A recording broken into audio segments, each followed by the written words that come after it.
Já estamos ao vivo. Estamos ao vivo.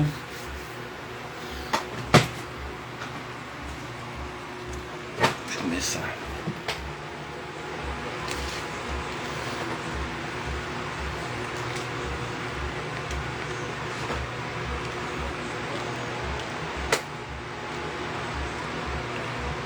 O Tarcísio já entrou. A gente vai começar aqui.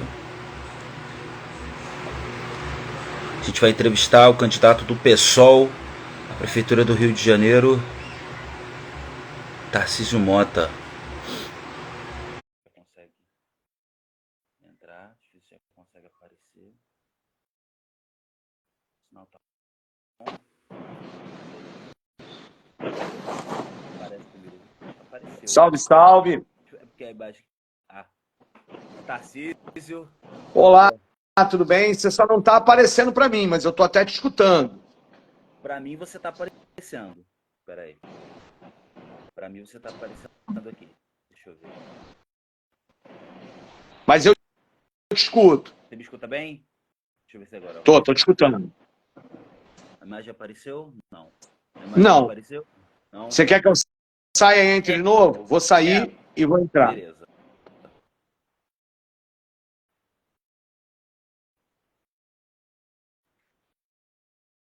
Vamos tentar aqui de novo com o Tarcísio.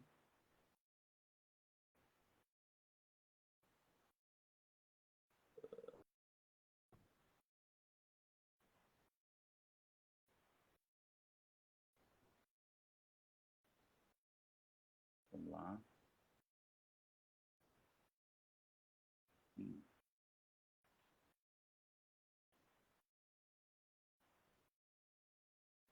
Você vai agora. Salve, salve! Opa! Agora você não tá aparecendo pra mim. Ué? Mas você continua não aparecendo para mim. Tá tudo difícil aqui. Vamos ver. Pera aí. Você tá vendo os dois aí? Quem tá assistindo a gente tá vendo os dois.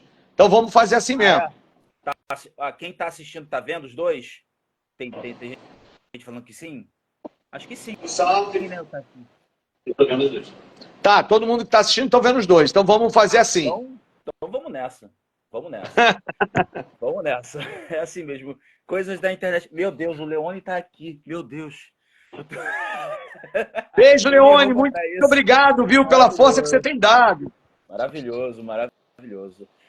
Muito bem, boa tarde. Nós estamos começando a entrevista com o candidato Tarcísio Mota, à Prefeitura do Rio de Janeiro, pelo portal Agora RJ. Estou numa série de entrevistas com os candidatos à Prefeitura e as prefeituras das principais cidades do estado do Rio de Janeiro.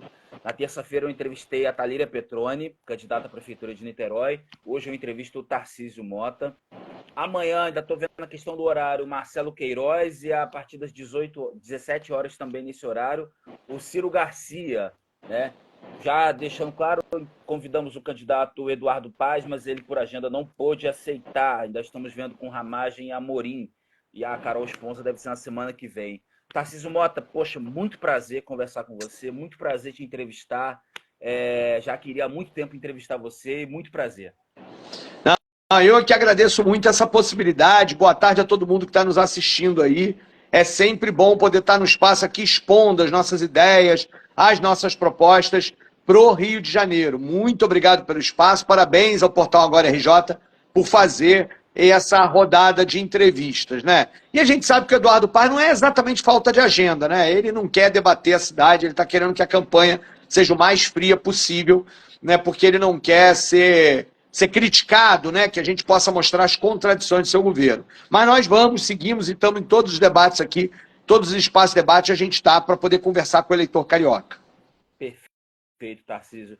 Bom, essa é a primeira vez que você é candidato a prefeito do Rio. Nas outras vezes você foi candidato a governador. 2014, 2018, não sei se 22 também você foi candidato a governador, não foi? Não. 22, nosso candidato foi o Freixo, eu fui candidato a deputado federal. Fui eleito deputado federal. Exato. E por que você resolveu ser candidato a prefeito do Rio de Janeiro, Tarcísio? Olha, porque tem momentos em que a gente diz assim, a gente precisa enfrentar determinados desafios. Eu fui vereador dessa cidade por 6 anos. Eu amo essa cidade de um jeito muito integral, muito pleno. E considerava que nós, do pessoal, que fizemos oposição a esse governo, e também oposição à extrema-direita e ao Marcelo Crivella, ao governo do Marcelo Crivella, nós temos um projeto de cidade que precisava se apresentar neste ano de 2024. Uma perspectiva de que a cidade não pode estar entre a proposta da ganância, em que o mercado resolve tudo, em que privatiza tudo, vende a cidade no balcão de negócios, por um lado, e por outro, essa proposta de ódio, de violência, de mentira, de um caos administrativo. Acho que é possível que a cidade do Rio de Janeiro caminhe por uma outra direção, por uma direção da garantia de direitos plenos para a população, ou seja, nem ódio, nem ganância. Por isso é que a gente escolheu como lema de campanha a ideia de que o Rio merece mais, de que nós não podemos reduzir os nossos horizontes, reduzir a nossa perspectiva de futuro de tal forma em que a gente não consegue superar a desigualdade, a fome, a violência que o Rio de Janeiro vive hoje, e ainda mais às vésperas, na beira do abismo em que a gente está. A questão do colapso ecológico climático, o clima já mudou e a gente não tem nada para oferecer e para preparar essa cidade diante do caos climático. Por esses motivos, eu decidi me candidatar a prefeito. Nós temos proposta para essa cidade, nós temos muito a dizer sobre cada um dos temas dessa cidade. O PSOL é o maior partido da esquerda, um partido que tem projeto, e eu me coloquei junto com Renata Souza, minha querida candidata a vice-prefeita, nessa missão de disputar essa eleição difícil, mas decisiva, para a gente disputar o futuro dessa cidade, o direito ao futuro na cidade do Rio de Janeiro.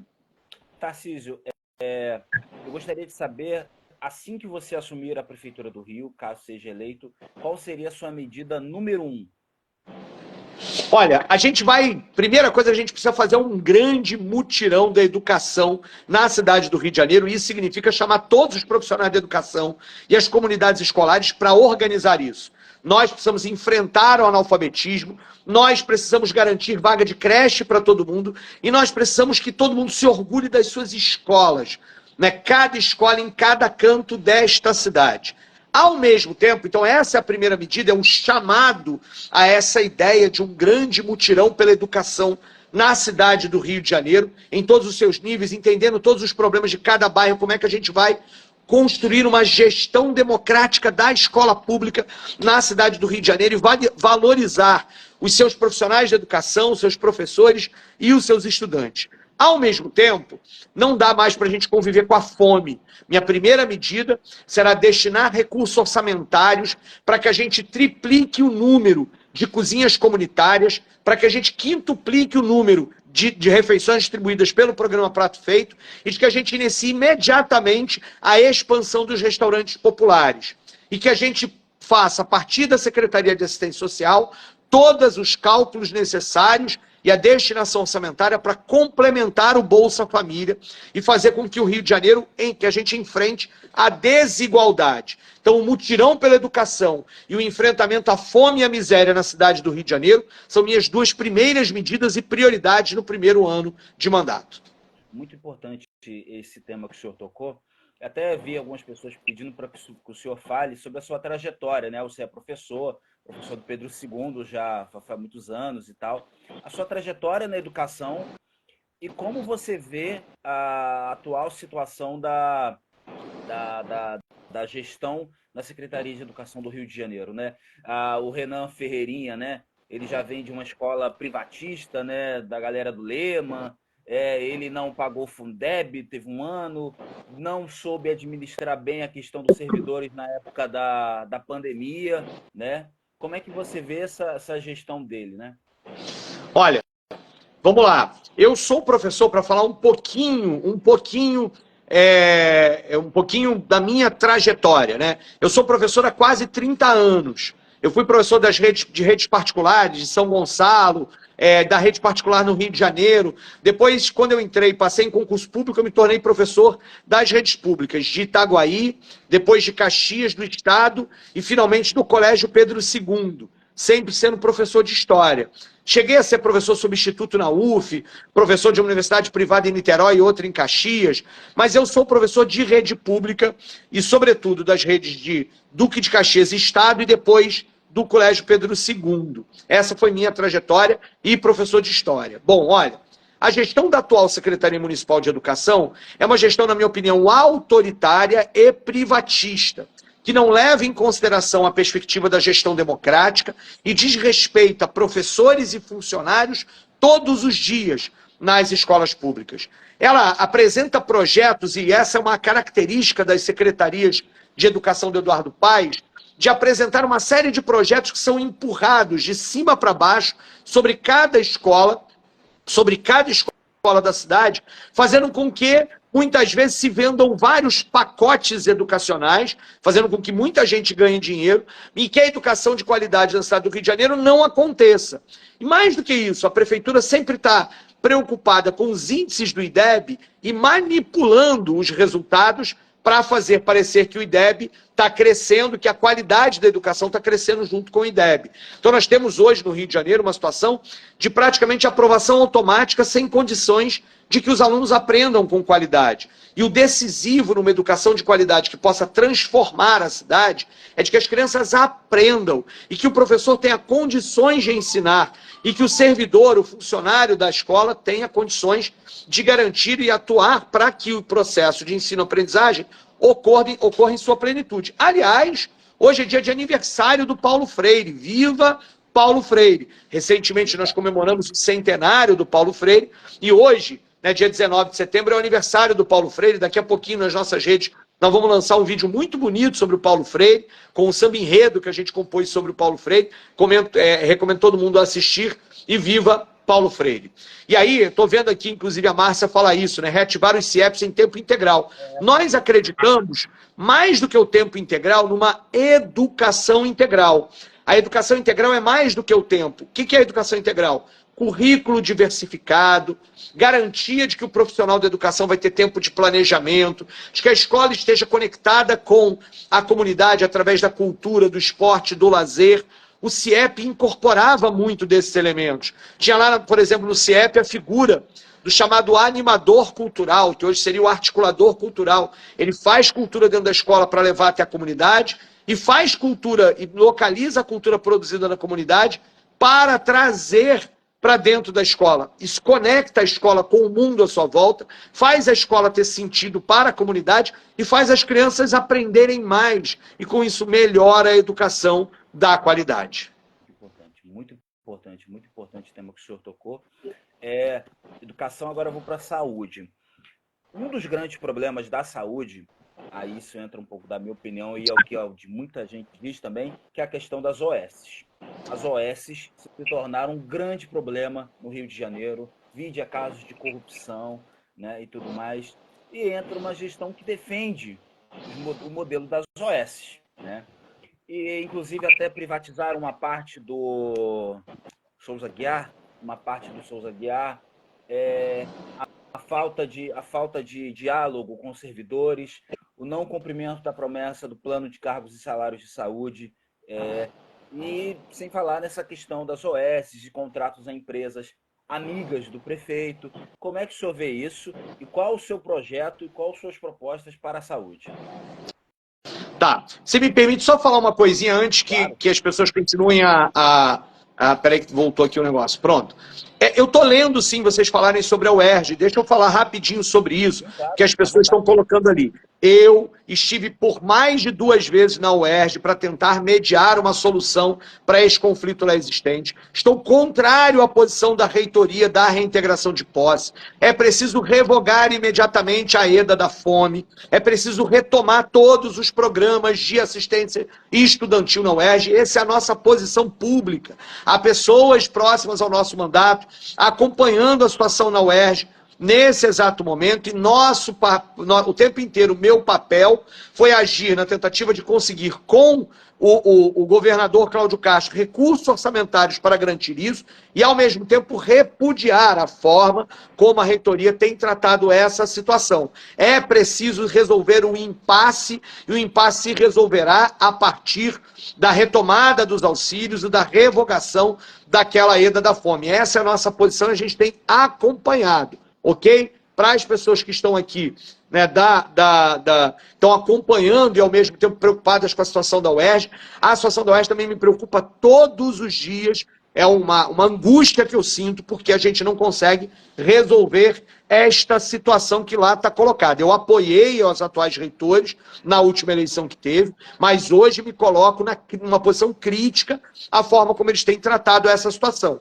certo? Só para poder esclarecer a situação aqui para as pessoas. A gente está numa live sobre a cidade, a UERJ faz parte da cidade, eu preciso responder, mas eu vou responder agora também a pergunta sobre as OESs, ok? Vamos lá. Pessoal, saúde pública. As OS, as organizações sociais, elas foram apresentadas como aquilo que é resolver o problema da ineficiência do Estado. Esse é o discurso de todo neoliberal que quer privatizar o serviço público. Na nossa posição, a OS é um ralo por onde escoa o dinheiro público e impede que a gente garanta uma saúde de qualidade para todos os cariocas. Então, o que acontece é que, com o dinheiro que vai para as OS, às vezes elas conseguem colocar algumas clínicas da família, funciona uma coisa aqui, funciona ali, mas a saúde como um todo não funciona. A fila do Cisreg fica travada, a gente não consegue ter 100% de cobertura, na estratégia de saúde da família, na atenção básica, na atenção primária. A gente não consegue ter médico. Muitas vezes o que a gente vê são pessoas retiradas da fila do Cisreg, porque não há médicos especialistas nem vagas nos hospitais.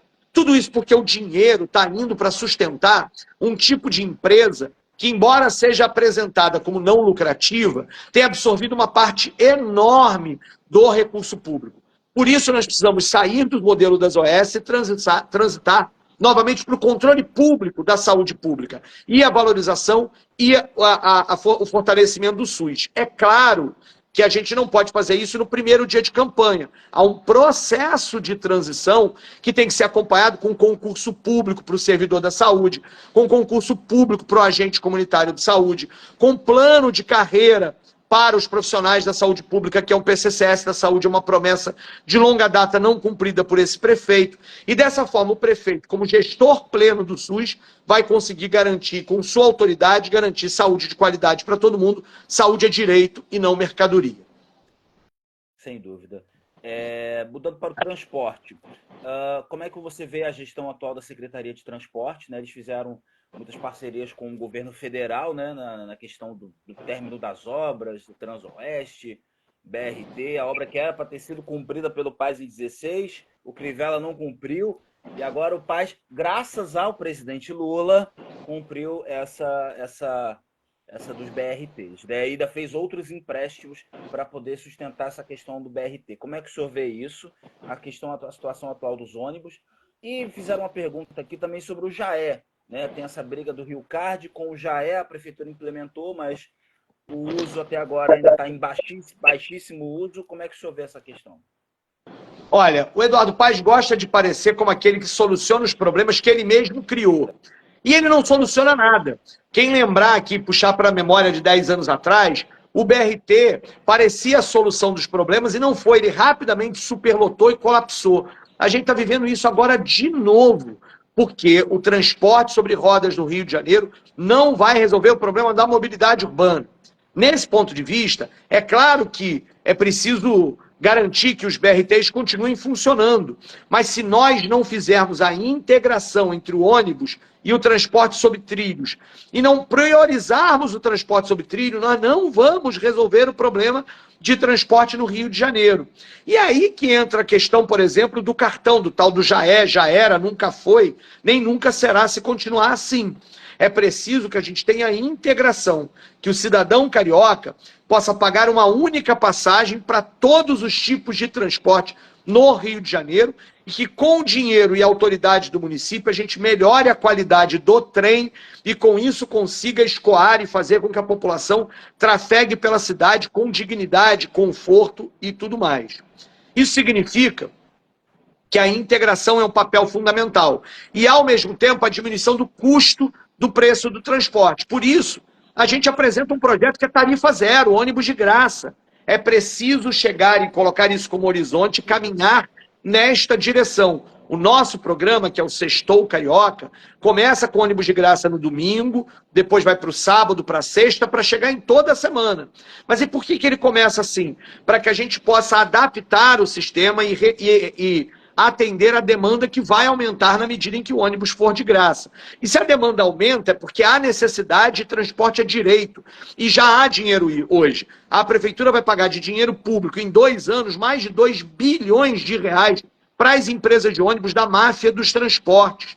E uma máfia dos transportes que se recusa a oferecer as informações.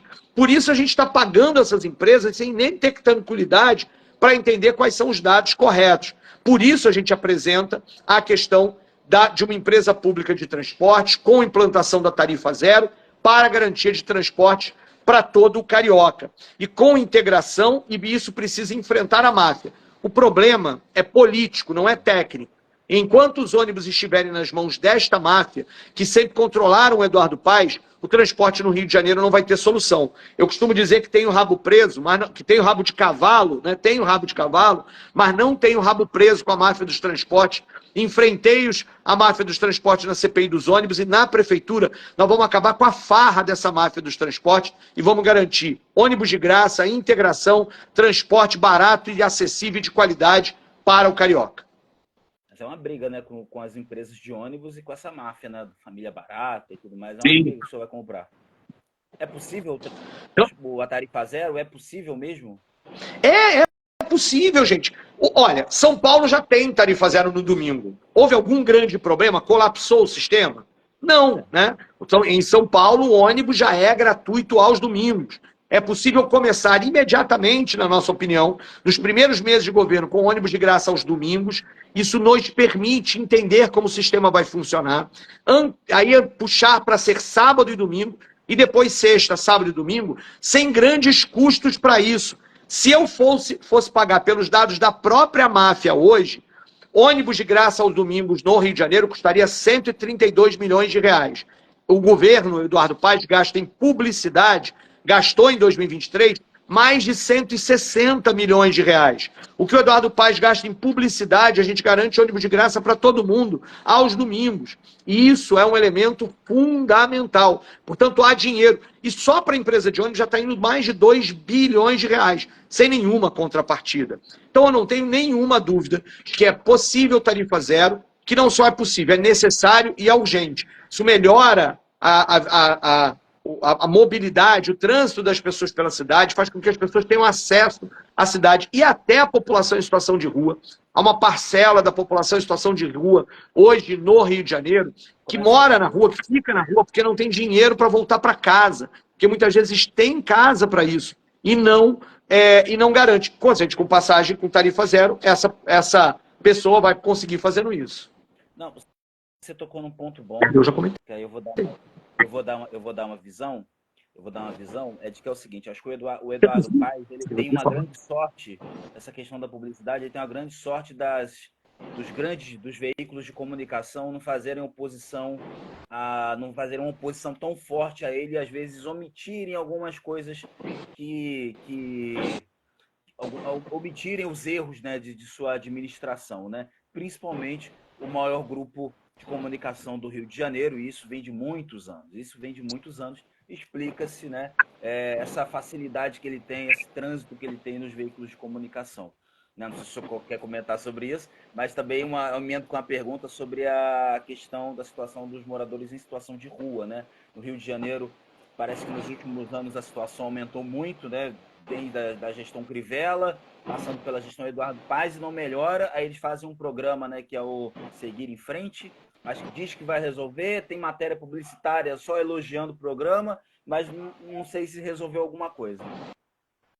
Olha, quem anda pela cidade do Rio de Janeiro vê o crescimento da população em situação de rua.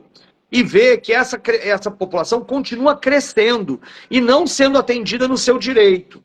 Há um elemento, na minha opinião, errado nessa história, em que parte do debate tem sido feito a partir da lógica de que as pessoas estão em situação de rua porque são usuárias abusivas de drogas. Isso é uma mentira, apenas uma parcela da população em situação de rua faz uso abusivo de drogas e precisa de acolhimento para que esse tipo de situação seja resolvido. Mas, sobretudo, um programa que atenda a população em situação de rua. A minha companheira Érica Hilton, da bancada do PSOL, foi relatora de um projeto do governo federal, que é um programa nacional de enfrentamento e empregabilidade à situação da população em situação de rua. E está lá todas as diretrizes. É consultório de rua, acolhimento para o tratamento daqueles que têm problemas de saúde mental ou problemas do uso abusivo de drogas, com fortalecimento dos CAPs AD. Ao mesmo tempo, a perspectiva de que empresas contratadas pela prefeitura garantam percentuais de vagas dos empregos gerados nesses contratos para a população em situação de rua. É a prefeitura melhorando a qualidade dos abrigos e, a partir dos abrigos, garantir que a gente tenha moradia assistida, né? A moradia assistida significa a perspectiva de casa, moradia mesmo, em que a pessoa está lá, passa esse tempo para poder reestruturar a sua vida, tarifa zero para que as pessoas possam retornar para as suas casas, fortalecer a Secretaria de Assistência Social. Nós temos no Rio de Janeiro um absurdo, que é uma quantidade de assistentes sociais muito inferior ao que a própria lei permite que a prefeitura tenha. A assistência social no ano passado recebeu apenas 2% do orçamento, com essa imensa pobreza que a gente tem no Rio de Janeiro. Não dá mais para ser assim. É preciso priorizar o combate à fome, o combate à miséria, o combate à desigualdade. E você tem razão. O programa Seguindo em Frente é mais um desses programas eleitoreiros que no discurso e no que a mídia apresenta parece as mil maravilhas. Mas na hora do vamos ver, na hora do concreto, o que a gente percebe é que ele deixa muito a desejar, porque ele não é integrado numa política completa da prefeitura. Que a prefeitura como um todo precisa estar imbuída da perspectiva de que a fome e a miséria precisam ser erradicados na cidade do Rio de Janeiro. Muito bom o tema que o senhor colocou. Como é que vai se dar essa... O Eduardo Paes se gaba muito da parceria com o presidente Lula, né? E como o senhor vai trabalhar com isso, com as parcerias com o governo federal, com o presidente Lula, e como que o senhor vê, se me permite falar, esse apoio? Isso me chama muito a atenção. O presidente Lula sendo de esquerda, o senhor sendo de esquerda, ele apoiar um candidato de centro-direita. Como é que o senhor vê isso? Olha, eu tenho dito para todo mundo que, com muito orgulho, eu sei que o Lula cumpre acordos, diferente do Eduardo Paes, né? É claro que eu fiz muito esforço para que o governo Lula estivesse na minha campanha. Eu sou da base do governo Lula, reivindico o programa do governo Lula, reivindico a esperança que mobilizou as pessoas ao eleger Lula para derrotar a extrema-direita, mas sei que o Lula estava amarrado por um acordo oportunista do Eduardo Paes, e o Lula decidiu, na minha opinião, de forma correta, cumprir o acordo feito. E aí o Lula está apoiando o Eduardo Paes, mas eu sei de muitos eleitores lulistas, de muitas lideranças que votaram no Lula, de muita gente de esquerda que sabe que a saída para o Rio de Janeiro é pela esquerda. E aí, esse elemento da minha relação com o governo Lula vai ser o melhor possível. Primeiro, é claro, um prefeito precisa ter o papel institucional de conversar com todo mundo. Até com Cláudio Castro, que faz um governo desastroso, a gente vai ter que ter diálogo. Mas com o governo Lula é mais do que diálogo. É sinergia, é a lógica de estar junto nos projetos. O programa de educação em tempo integral do governo Lula vai ajudar muito a gente a ampliar a educação integral na cidade do Rio de Janeiro.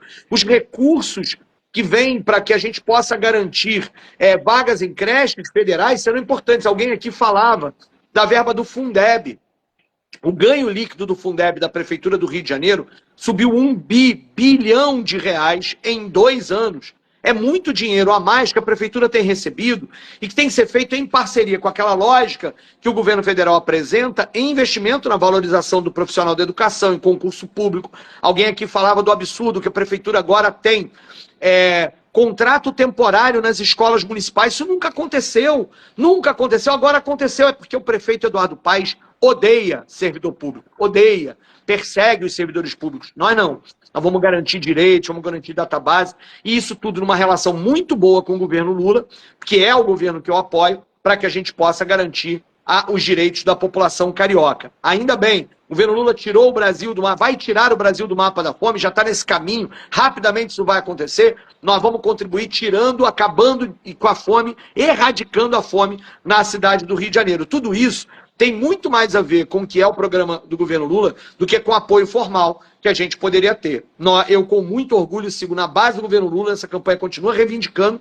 Nós, do PSOL, atuamos lá com independência e autonomia, mas apoiando o governo Lula, e nós seguiremos fazendo isso. Uma percepção que eu tenho da cidade, principalmente nos primeiros anos de Eduardo Paes, nesses primeiros anos agora nesse mandato, que se acentuou no ano passado, mas que agora parece que estão tentando dar uma maquiagem eleitoral, é a questão da conservação. Você anda pela cidade do Rio de Janeiro, tá suja, tá mal asfaltada, sinais de trânsito muito mal colocados, né, muitas vezes. Qual a política do senhor para a conservação da cidade, zeladoria da cidade? Olha, a zeladoria é aquele papel que o prefeito não pode fugir. E que o Eduardo Paes faz, mais uma vez, muita propaganda e pouca prática. A gente precisa ter possibilidade dos olhares daqueles da prefeitura com o cuidado dos locais para que a prefeitura faça aquilo que é melhor para cada bairro, para cada rua, para cada localidade. É assim que deve funcionar. E o problema hoje na cidade do Rio de Janeiro é que cada obra de conservação só é feita quando tem um vereador para chamar de sua aquela obra que, na verdade, é do prefeito. E aí várias áreas ficam abandonadas, porque o prefeito tem que ficar correndo atrás da obra de conservação do vereador. Olha, quero dizer que a minha relação com a Câmara de Vereadores vai ser a melhor possível, mas que esse tipo de situação não pode acontecer. Nós vamos receber as demandas da Câmara de Vereadores e dos vereadores, mas nós precisamos garantir vida digna e organização do espaço urbano em toda a cidade, e a gente precisa começar a organizar pelas áreas mais vulneráveis e que mais precisam.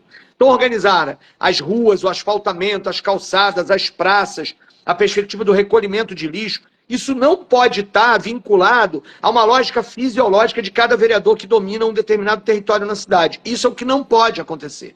Tem que ter eficiência. Eficiência na arborização, na poda das árvores, eficiência no cuidado das praças. O Eduardo sai fazendo parques mirabolantes por aí, que muitas vezes são parques que atendem a desejos de algumas partes da população, mas a praça do lado do parque está jogada às traças, não tem recuperação. A área de lazer precisa ter área de lazer para todo mundo o tempo todo. Isso tudo é possível fazer se a gente conseguir pegar o orçamento público e colocar para atender às pessoas. Não dá mais para a gente continuar nessa situação de abandono de grande parte da cidade do Rio de Janeiro. Muito importante.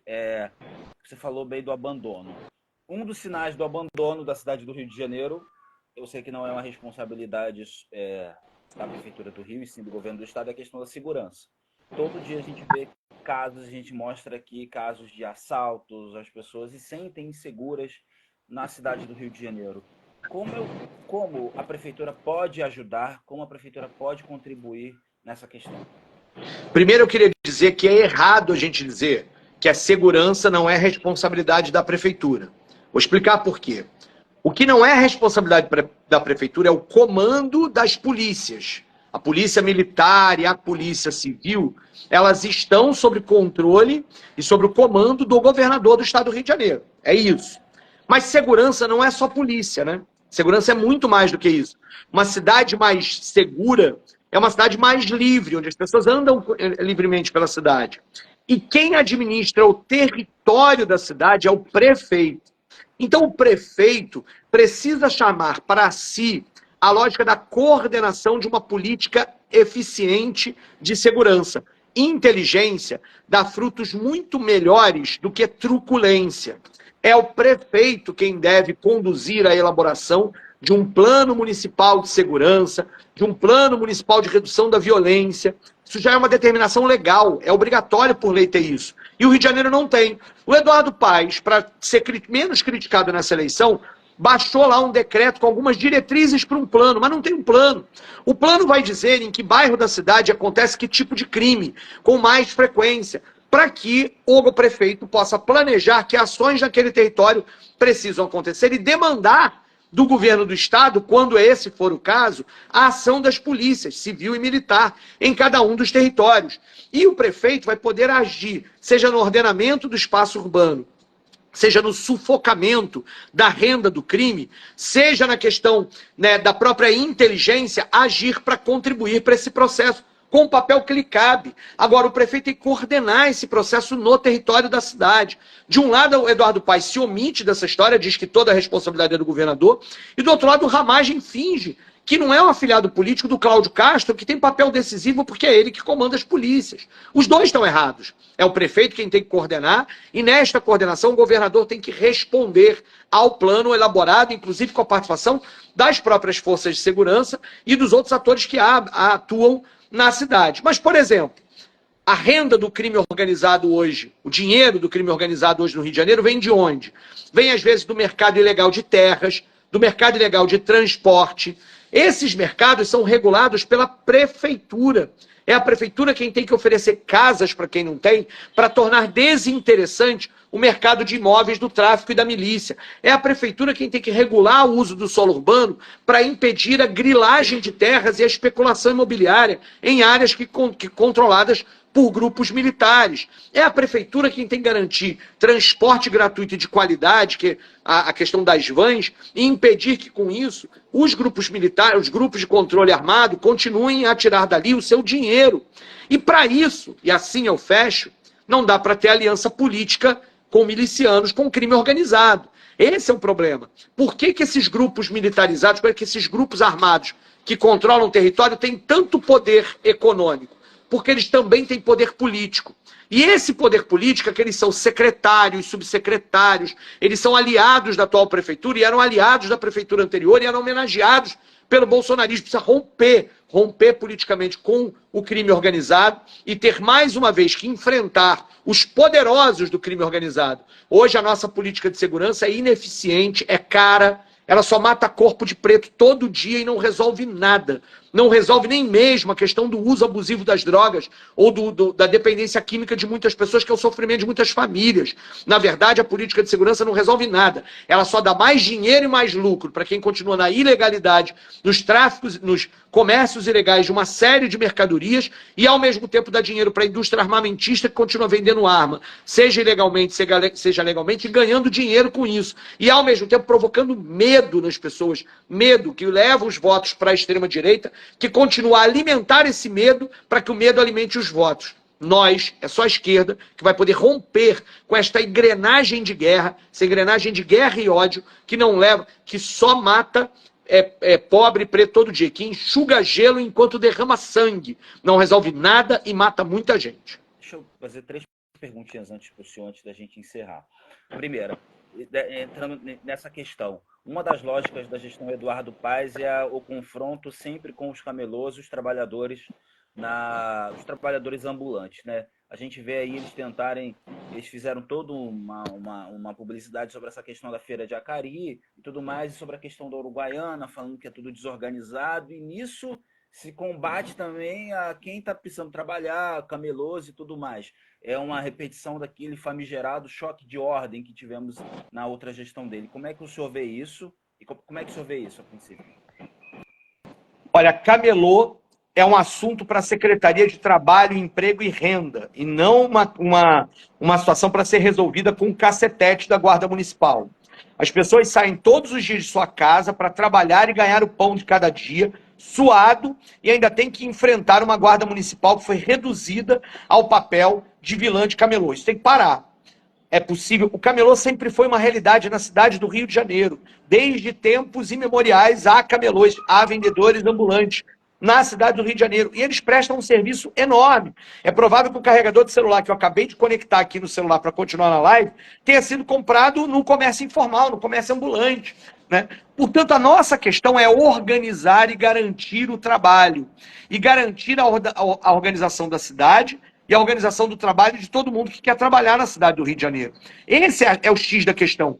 Hoje em dia não há nenhuma transparência nas chamadas TUAPs, né, que são as licenças para que o camelô trabalhe na rua.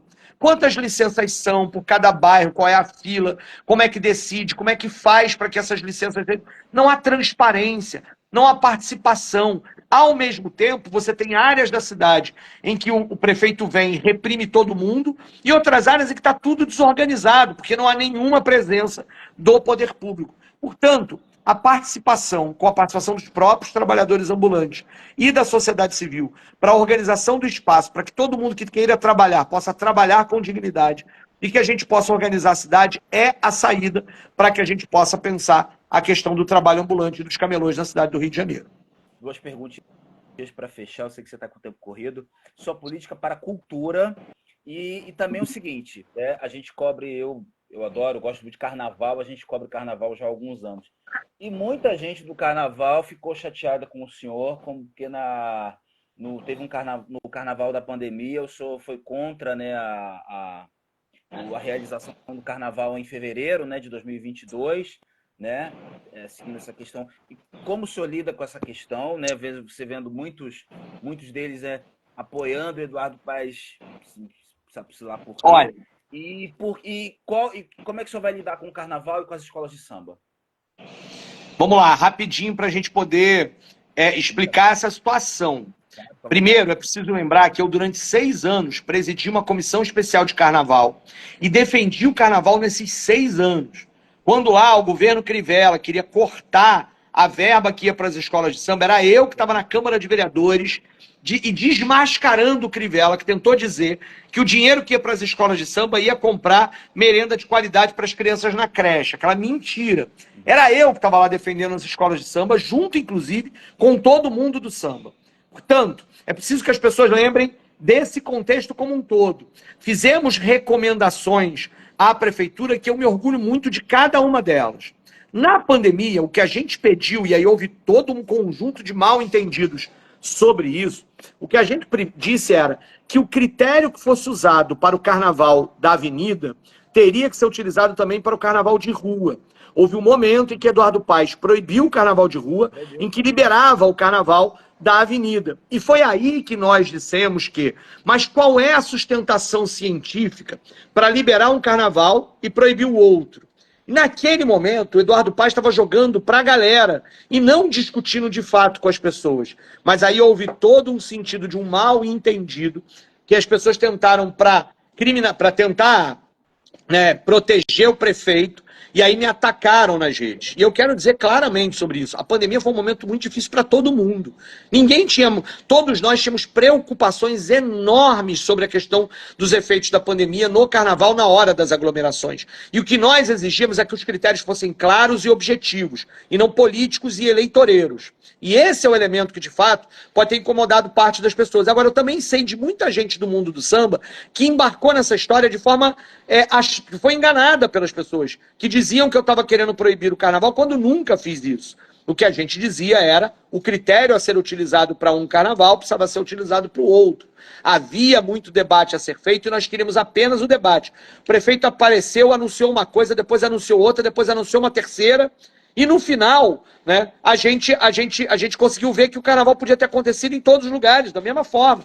Mas para nós era decisivo tratar com respeito e tranquilidade essa situação. Mas esse debate da gente com o mundo do carnaval vai seguir acontecendo. Eu tenho muito respeito por cada escola de samba, por cada bloco de carnaval. Inclusive porque carnaval é cultura. E carnaval se tornou um direito cultural do carioca por causa de uma lei que eu fiz. Hoje está lá na lei orgânica do município do Rio de Janeiro, que carnaval é um direito cultural do carioca. Eu, a lei de minha autoria, eu que coloquei, votamos e aprovamos nisso. Isso tem a ver com a ideia da cultura.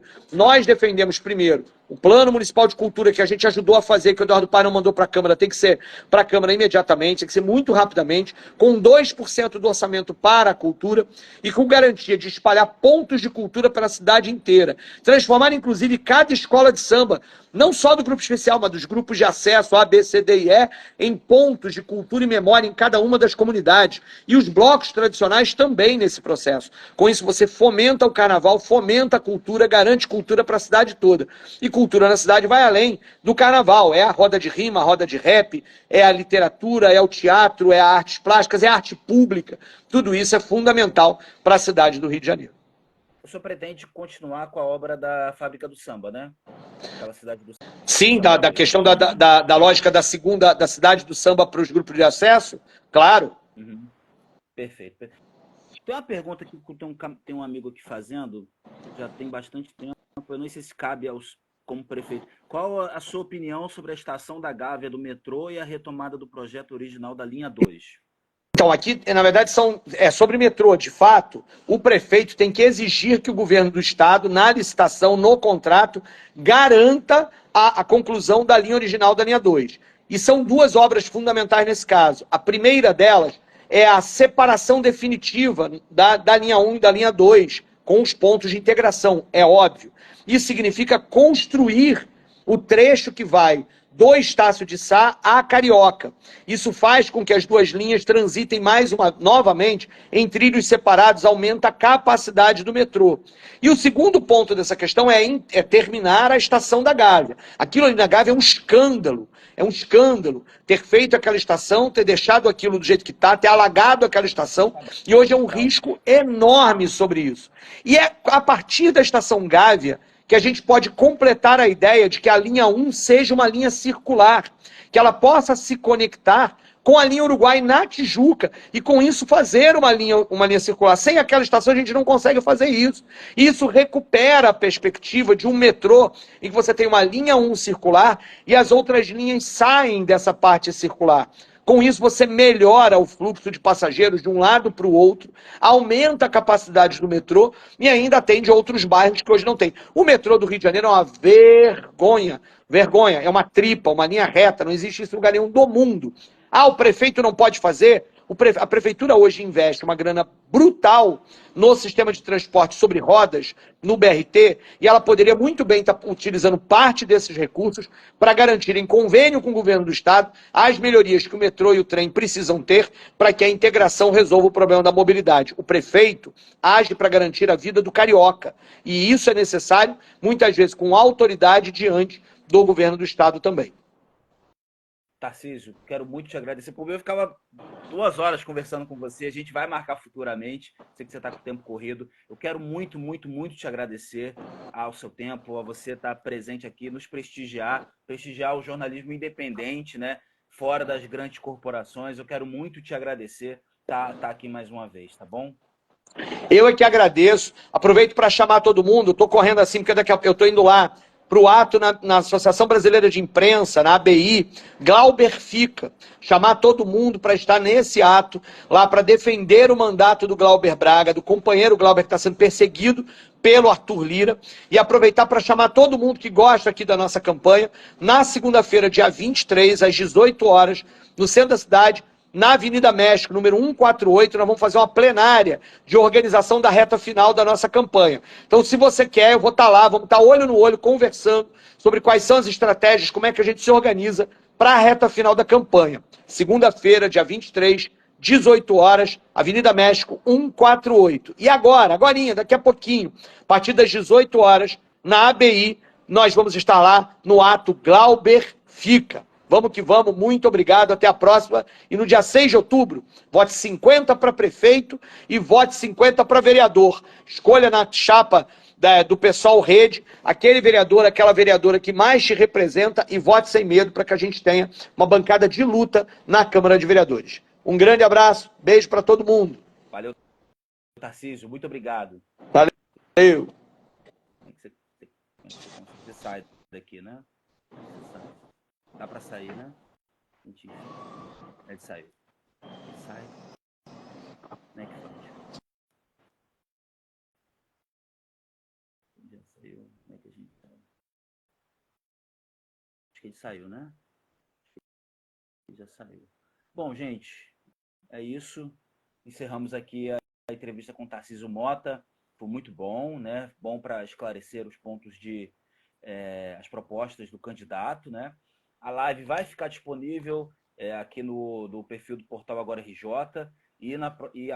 amanhã, ainda estou vendo a questão do horário, a gente vai entrevistar o Marcelo Queiroz e a partir das 18 horas, preciso confirmar, vou rapidinho confirmar com vocês, o Ciro Garcia.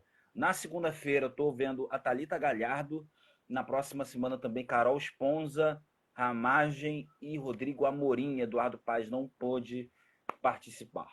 Tá bom? Muito obrigado. Um abraço a todos vocês. Portal Agora RJ, muito obrigado. Muito obrigado mesmo por estarem aqui. Um grande abraço. Valeu.